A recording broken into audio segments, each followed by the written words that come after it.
Hey there, Sandy and Nora fans. Nora here. We just finished a long weekend and we tried to find a time to record, and Sandy and I just couldn't make it happen. Our schedules were too chaotic. And so this week you're getting an episode of 30 Wood, the podcast that I host for Fernwood Publishing. This is a conversation between me and Pam Palmater. I'm sure you will enjoy. Talk next week.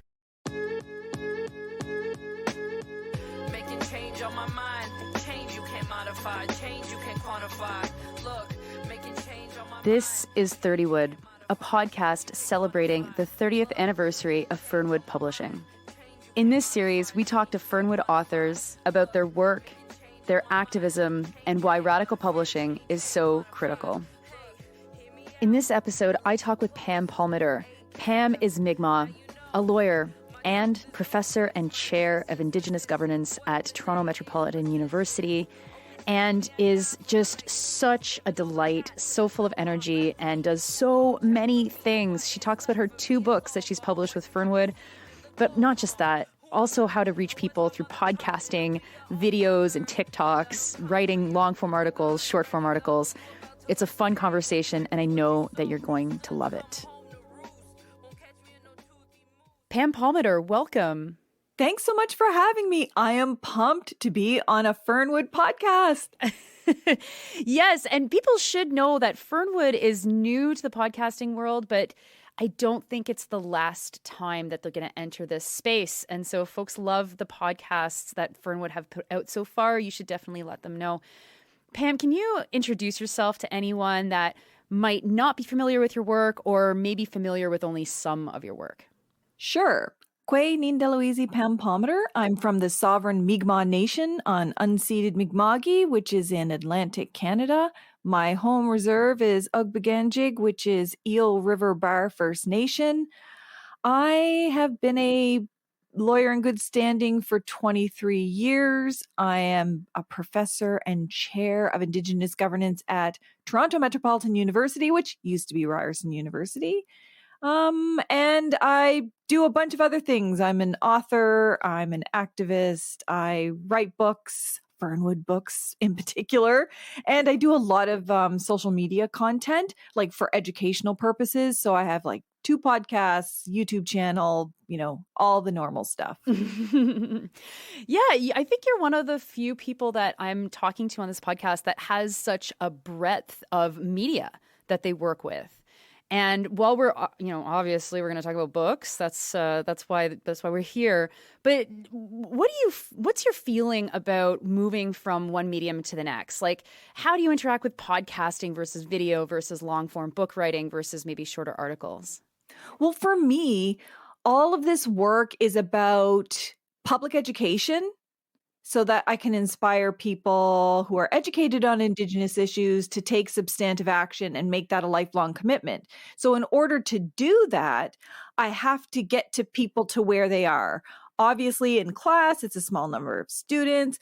Obviously, when I'm in the media, some people only watch CBC or not CTV or independent, or you name it. And similarly, I do lots of public speaking engagements, but not everybody's going to be there or can be there. So I know in the podcast world, that's a certain demographic. It's a certain age demographic, educational background demographic, whereas if I want to reach, Native people all over Canada and the US, Facebook is the number one, right? Like everybody's on Facebook there.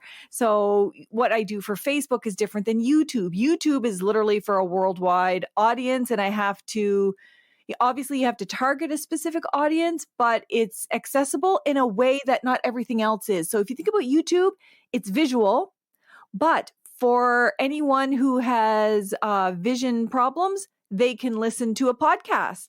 Anyone who has listening issues can read captions on a YouTube video. So it's really, for me, about making everything I do accessible to the most amount of people in the most accessible and respectful ways possible. I imagine that you've come to this approach through activism and working with people and trying to figure out what clicks. At what point were you realizing that the work that you were doing in communities or the work you were doing with the law needed to have a different forum, like a podcast or a book? Well, you know what? It was actually my kids. I call them kids. They're 29 and 30 now, but it was actually them. They were the ones who were pushing me to get into social media. I was old school. I didn't even have a computer in high school. But they were watching me do so many public speaking events on the media all the time. And they said, Mom, the vast majority of youth are on this particular platform. And Mom, there's some people who don't listen to any of that. They only do podcasts when they're working out of the gym or cooking in the kitchen. And then there's others who are into the YouTube craze or Snapchat or Instagram lives or TikToks. Short form content. So they said, don't just pick one, do it all. I know it's a little bit counterintuitive because to become an expert on something, you should really focus, but they convinced me that if I want to reach as many people as possible, I have to go to where they are. And not everyone's going to be in university or in school. Some people can't afford that, but most people have access to some kind of internet format. Not everybody, but most. And so I'm just trying to reach them all where they're at. And it has made a phenomenal difference because I get everyone's feedback, good and bad, and what they want to hear more about. And comments like, oh, I wish I had known this because then I could have signed the petition to support that. So it's really, social media is mobilizing even more so than, educational. And I think it's educational, but it's also mobilizing and community and connecting everybody together. Yes, I do love that. You have published 2 books with Fernwood. The first one was called Indigenous Nationhood: Empowering Grassroots Citizens. It came out in 2015, which was a pretty interesting time around Indigenous activism. Idle No More, of course, had come and had national level of recognition and consciousness. Tell me about the process of writing that book. What convinced you that you should do that? How did that project come to be? And how do you look back at it now? 7 years, I guess, later. 8 years later. My goodness. Oh, yeah. Oh my goodness. Well, in fact, it didn't start out as a book. I have a blog called Indigenous Nationhood. I'm changing it to the Warrior Life blog, obviously, but it was originally Indigenous Nationhood. And I started that, 2009-ish or so, because I was seeing that Indigenous issues being covered in the media were at best a 1-minute answer with no context, or they would always go to the same people, always an elected official or a head of an organization or something, and didn't have any nuance. So I thought, well, I'm just going to write about what's in the news and share it with people, my analysis and my take on it, and primarily used it as like a warning mechanism. Here's the things that aren't being considered. If we support this, here's the dangers of it. And out of that blog came media interviews. And so out of those media interviews came requests for more blogs. And so I just started writing on everything. And during the Harper era, oh my gosh, it was one of the worst ever. And so writing was even more important because it was accessing a larger audience, but it was also available to anybody, anytime. It's like it lives on the internet. And so I had a conversation with Fernwood about what if I put together a best of, like, here's the best of my blogs in thematic areas that someone could sit and read for 5 minutes, like not big, long academic chapters with tons of citations and quotes and everything else. But here's the quick and dirty. People can read it, 1 in 5 minutes. People could go through a whole chapter in an hour, that kind of thing. Really, really accessible. And so that's how that came about. And Fernwood, of course, who supports Native activists and women activists, Black activists, like basically anything activism and voice and diversity, that's what Fernwood does. So I kind of had a thought that they would be supportive, but they were just 100% on board. They're like, let's do this. And yeah, that's how it came about. Wow. When you're blogging and developing your analysis, do you find that you're like constantly refining and evolving, or is it more like you are noticing gaps within the analysis and you want to fill the gap with what you think needs to be said? Or is it a combination of the two? Well, it usually evolves. Like, so when I publish a blog or in fact an op-ed in any of the newspapers or magazines, it usually comes from a place of anger, like extreme anger and frustration about a certain issue. So it's being covered in a terrible way, or it's not being covered, or there's something really urgent we need to address. So I take that anger, and it usually results in me like going on a massive writing spree, maybe writing 3 or 4 op-eds and a blog and some kind of script for my podcast or YouTube. And so it just comes out boom like that from a place of anger because I want to channel it for good. And then that's what happens. And then over time, I look at what's really resonating with people. Is it the shorter form? Is it a much longer, more detailed form? And I just go by feedback from the people who actually read these things. And now that I know that media reads it and follows it, then I use it strategically, kind of like a hint, hint. Here's something you might want to cover. Mm-hmm. Now, 5 years after that, of course, you published Warrior Life. How was that book different and similar to the earlier one? Well, in format, it was very much the same. So the best of blogs and op-eds that I've done. So we kind of mixed the two because sometimes I wasn't able to blog because I was writing so many op-eds. So we were like, okay, let's capture the best in this era. So the format is the same. The best of, short form writing that I was doing on Indigenous issues. But the key difference is the very first book was the reason why it was called Empowering Grassroots Citizens is because it stemmed from my blog, which was I felt disempowered. I felt like I wasn't listened to. I felt like we needed to exercise our voice and speak out about things, even if it's things that are happening in our own communities, And so I thought, well, this is really about empowering us to use our voices in this way during like a horrific Harper era. The other book, it naturally had to be an evolution. So it had to be more about empowering. What's the next step? So once you use your voice or once you're educated on issues, then what? So the next book was really about, Indigenous resistance and resurgence, activism. What is it that we need to do? What are the calls to action by Indigenous and other people? And of course, it was in the Trudeau era. So part of what Fernwood and I talked about was let's compare these two. The first one was the Harper era. The second one was the Trudeau era. Lots of stuff that are different, but there was an unfortunate similarity between the two. There's core things that don't change when it comes to government in terms of their failure to act on our human rights or land rights or treaty rights. They all kind of want to dance around the edges. So there was a natural evolution in the focus of that second book into the action part. I have to ask then, in 2025, are we going to see another analysis come out? That's a really good question. And, I didn't even think about it until you just mentioned it right now, because how you get bogged down with life and podcasts and YouTubes and everything else, TikToks.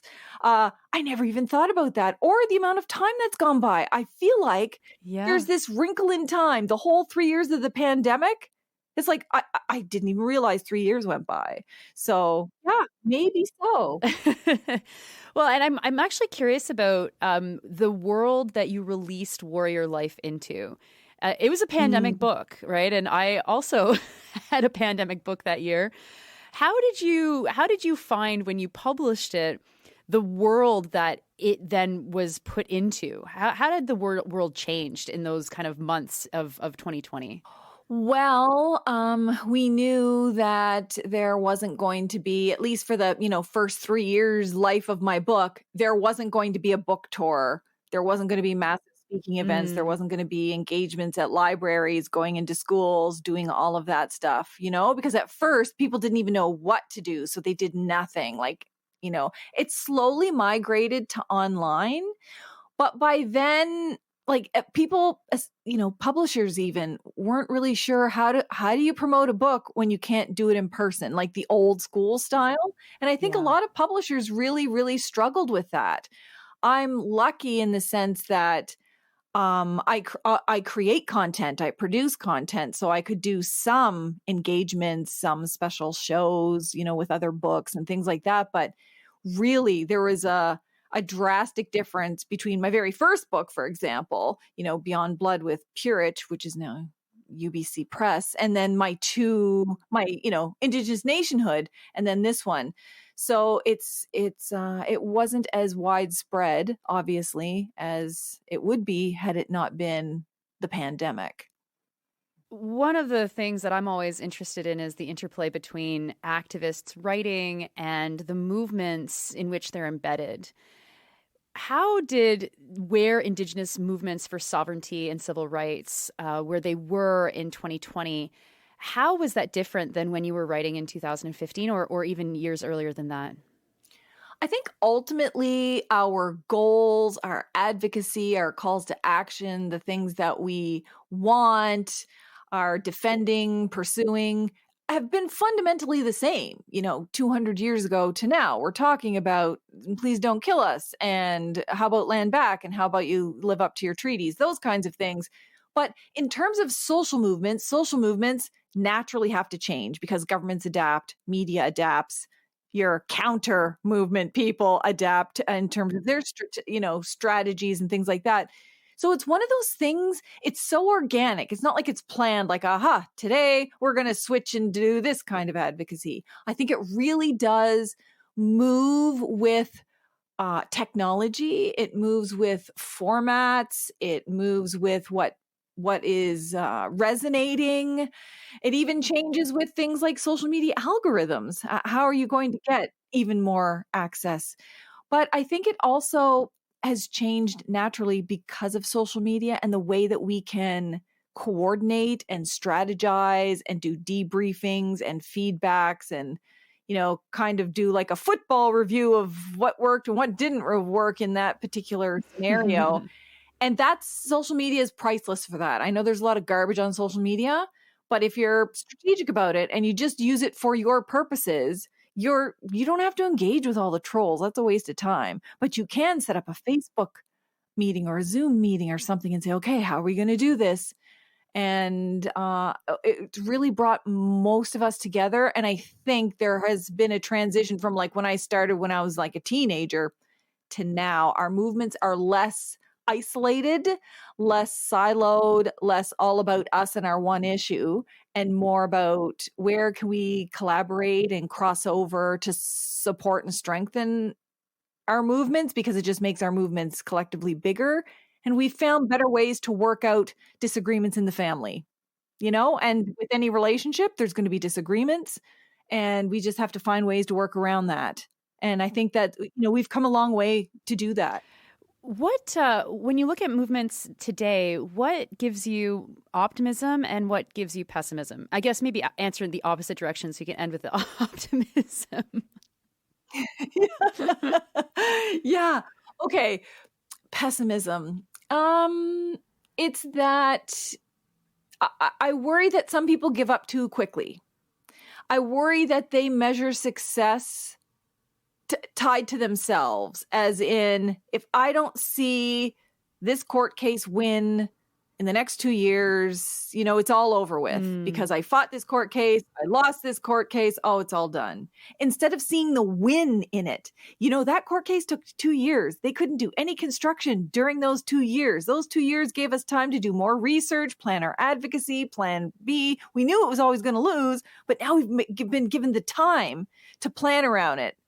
Because, so much of what they do is like instantaneous and without our consent. So it does worry me that people give up too quickly and don't see the successes.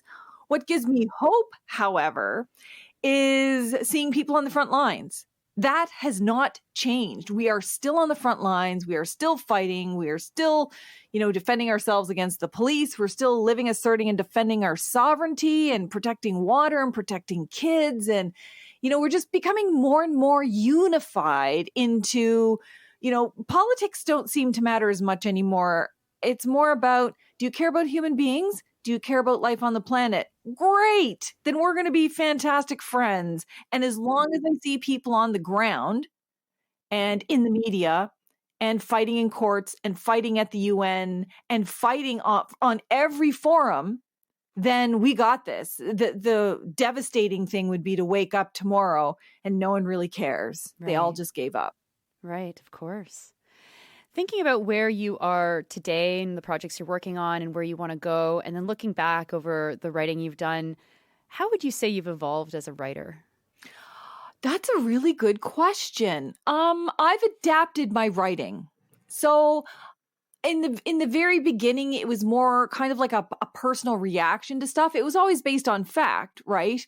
But it was really changing from the academic format of publishing for a journal, publishing for an editor, for work purposes. So you can check it off and say, great, I've done this for my tenure. Because that's a very different purpose to making time, forcing time to write for the struggle.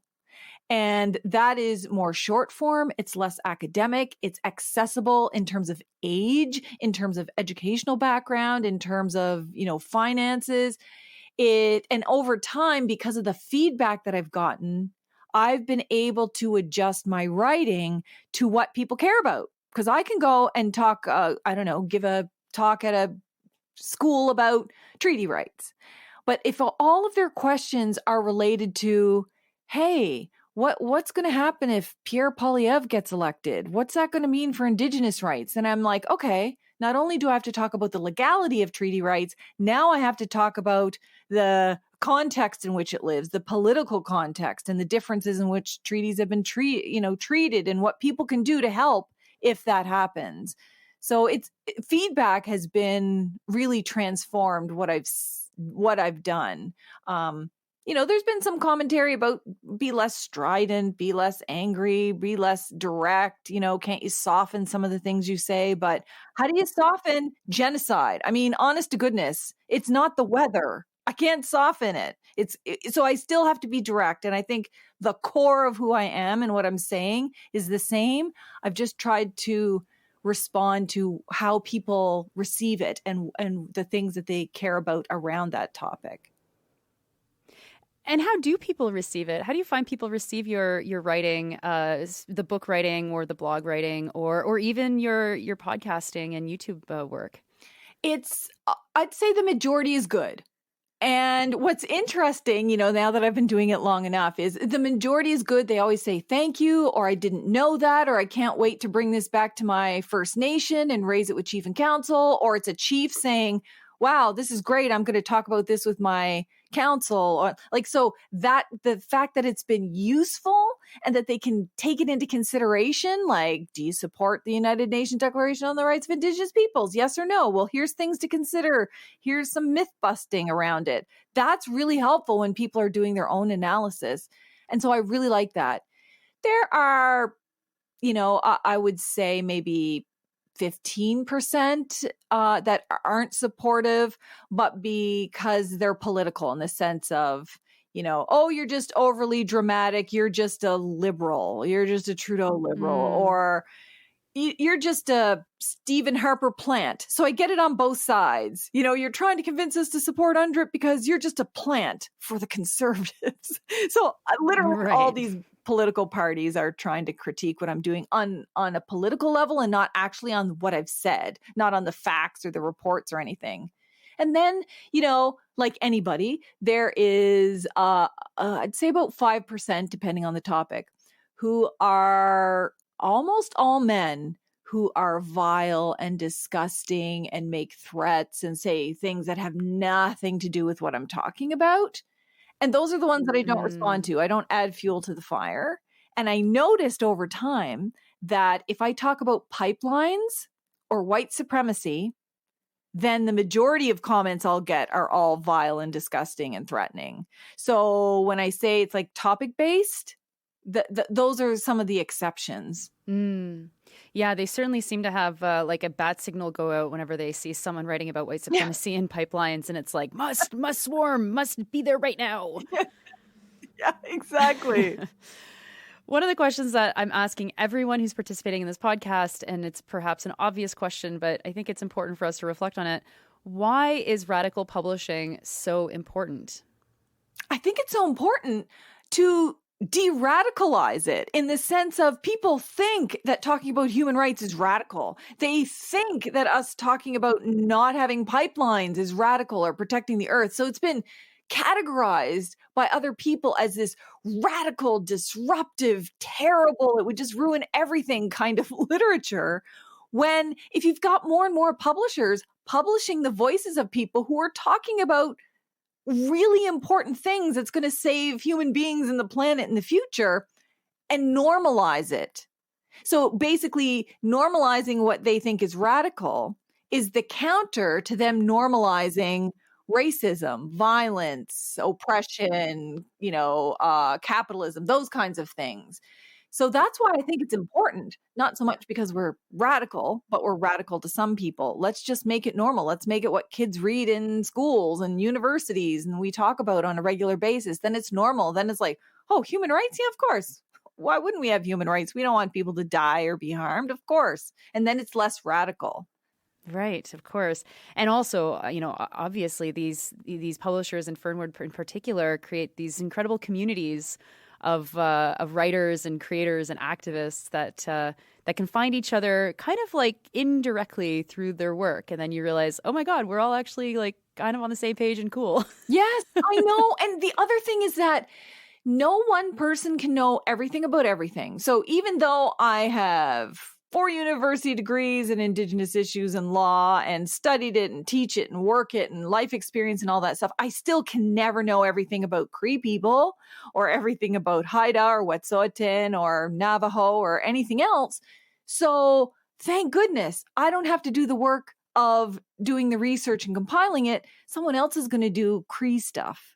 I can do Mi'kmaq stuff. And through that, because I'm an avid book reader, obviously, maybe not obviously, but then, it brings us together so I can have a better understanding of Cree people or Black Lives Matter and what it is that they want. I can't just assume it. And so it's the educating yourself in a fulsome way about all of the issues that we're facing. And then also, when people ask, oh, I want to know more about Black Lives Matter, can you come speak about it? And I can say, well, not me, but maybe you could go talk to Elle Jones because Elle Jones is dynamic and fantastic. And she even has a book. Here's a link to her book. So it's also another way of maybe I can't work on Black Lives Matter right now. Maybe I can't attend the protest and I try to attend as many as I can or pay enough attention to it right now because I'm doing Indigenous. There's still a way to support it behind the scenes. And for anybody who may have missed it, I had a conversation with Elle Jones and Lynn Jones in the same episode. And so people should look back in the archives of this podcast to catch that episode. Pam, I have now a set of rapid fire questions. Nice. And they are fun, and I'm excited to hear what you think. The first question is a fake question because it's actually 2 questions. What is your favorite place to read, and what is your favorite place to write? Oh, my favorite place to read is definitely in my bed with whichever number of dogs that we have at the moment. That's like the best. You cannot get better. That's like literally heaven. My favorite place to write, unfortunately, is my office desk because that's where Mission Central is. I've got 3 computer monitors. I've got all of these things that can hold books open and research reports. And I really like my computer. It's an Alienware computer and love the tick, tick, tick of my, computer keyboard, which is better than, say trying to work on my laptop. It's just not the same. Here's where I'm focused. It's like, the war zone here. Yeah, I mean, just listening to you say you have something to hold a book open. I mean, that sounds awesome. I need that. I know. What books do you have on your to read pile right now? Oh my gosh, my to read pile are basically old books. So, one is about We Were Not the Savages, but the very first edition. I want to reread it and compare it to his latest version, right? Because I have all 4 versions. But when you've read something a long time ago, you kind of forget. So I really want to understand his growth over time and what he's seen and what's different. I mean, I know we've talked about it, but that would be pretty amazing to me. And then the other one is this. Where is that book? I just got it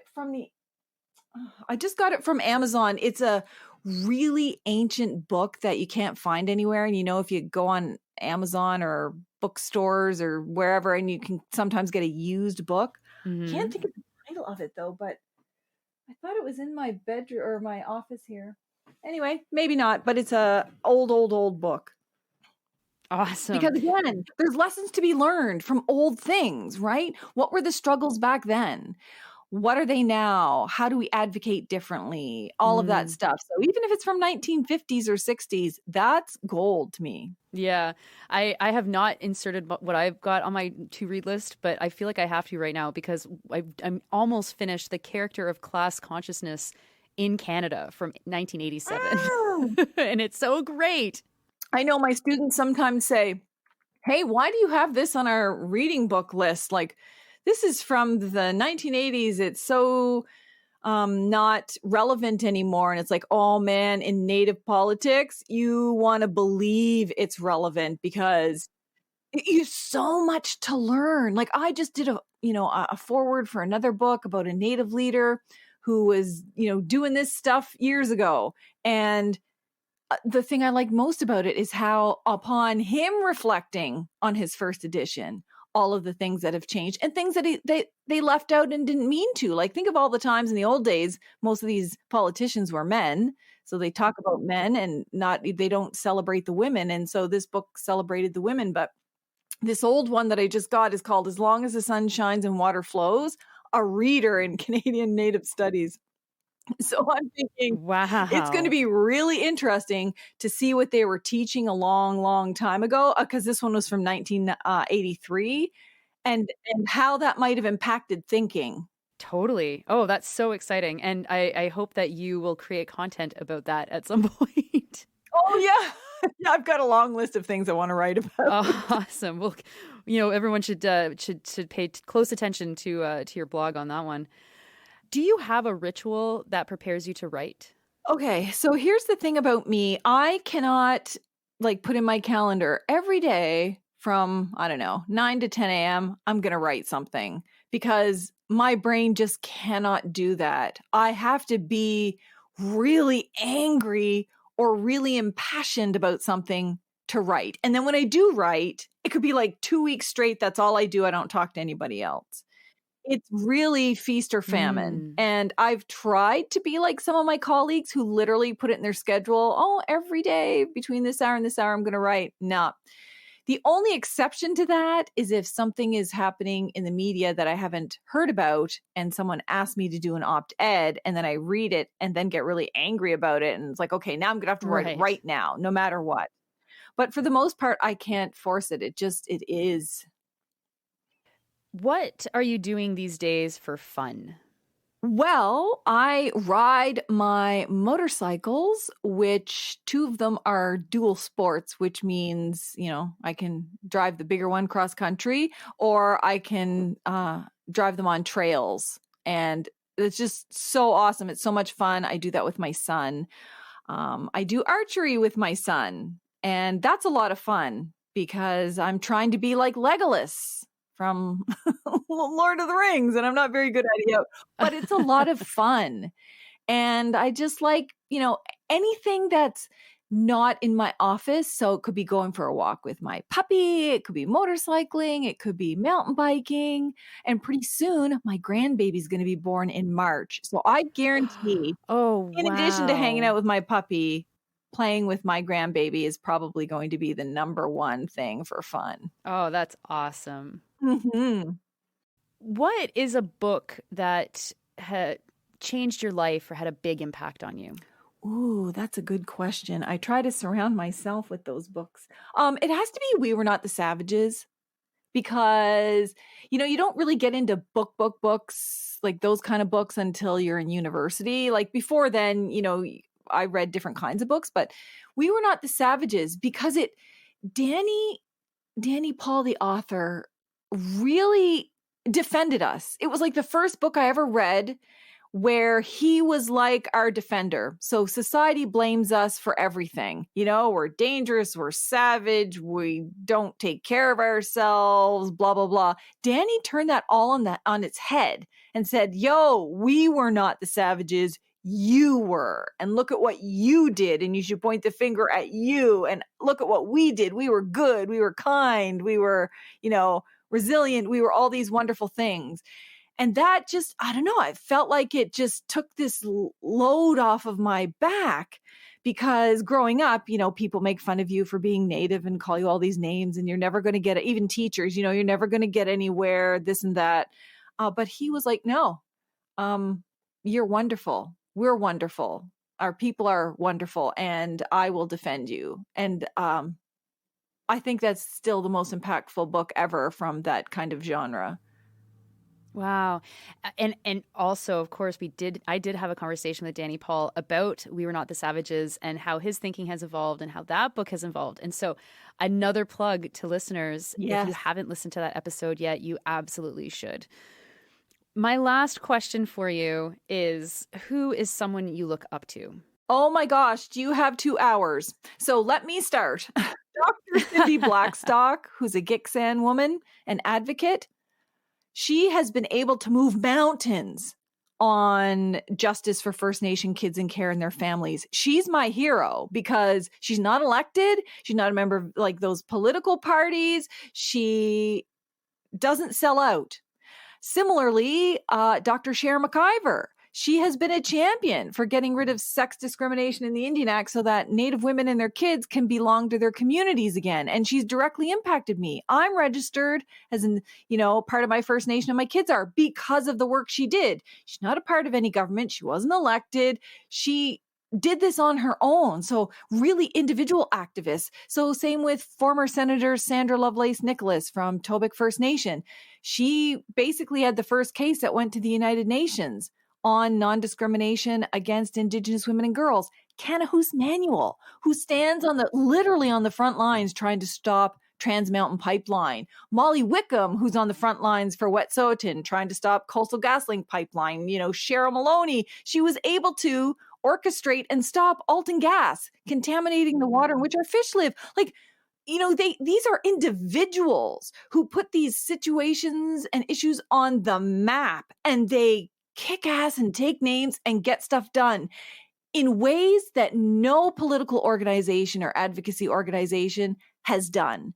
And so it's really these individual champions that are getting more work done. And of course, on the, guy side of things, there's always people like former Senator Murray Sinclair, who has spent his life working on every possible Native issue possible and educating the public and really changing the rhetoric.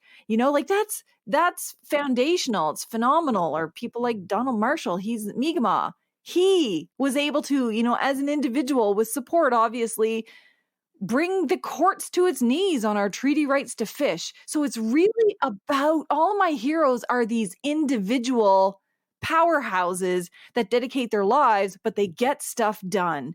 And it's a very different scenario from organizations, political advocacy or otherwise, who are putting in funding submissions and doing meetings with government and MOUs and everything that just doesn't move the marker.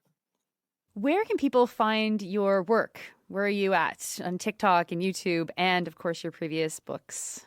Yeah, okay. So the easiest route to take is to go to my website. It's called pampalmater.com. Easy peasy. You Google it, you're going to find it. On pampalmater.com, you're going to find my YouTube channel, my Warrior Life podcast, celebrating the voices of Indigenous activists. You're going to find my Warrior Kids podcast in case you want your kids to learn about all of this stuff too. You'll find my blog there. You'll find every op-ed and news article I have ever written. And even if they're for subscription type magazines or something, I always get them to agree to open access. So you can access like everything there, obviously all of my academic stuff. But there isn't anything that I do, and there isn't anything you can't Google. You Google Pam Palmater TikTok, it's going to come up. Pam Palmater Facebook, it's going to come up. But you don't have to search. It's all linked on my website. So it's a one-stop shop. That is awesome. Thank you for making it easy for everybody. Pam, it's been such a delight. Thank you so much for this conversation. Oh, I'm so pumped. And I can't wait to listen to all the other authors you talk to because I am also their number one fans.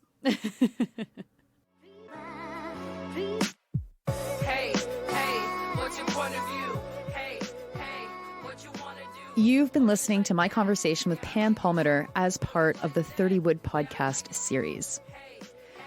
Episodes come out every 2 weeks, so be sure to check back to hear your favorite Fernwood authors.